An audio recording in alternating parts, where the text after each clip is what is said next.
Price God. இன்றைய தியானம் சங்கீதம் 146 1 முதல் 10 வரை. அல்லேலுயா, என் ஆத்துமாவே கர்த்தரை துதி.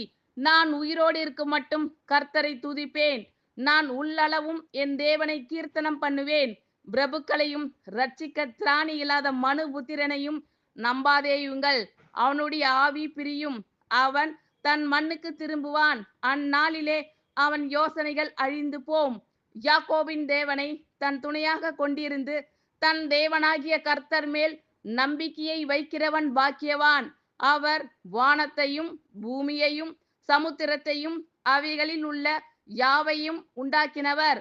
அவர் என்றென்றைக்கும் உண்மையை காக்கிறவர். அவர் ஒடுக்கப்பட்டவர்களுக்கு நியாயம் செய்கிறார். பசியாய் இருக்கிறவர்களுக்கு ஆகாரம் கொடுக்கிறார்.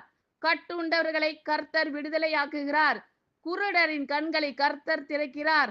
மடங்கடிக்கப்பட்டவர்களை கர்த்தர் தூக்கி விடுகிறார். நீதிமான்களை கர்த்தர் சிநேகிக்கிறார். பரதேசிகளை கர்த்தர் காப்பாற்றுகிறார். அவர் திக்கற்ற பிள்ளையையும் விதவையையும் ஆதரிக்கிறார். துன்மார்க்கரின் வழியையோ கவிழ்த்து போடுகிறார். கர்த்தர் சதா காலங்களிலும் அரசாளுகிறார்.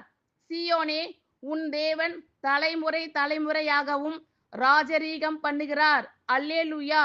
ஆமென். Thank you Lord.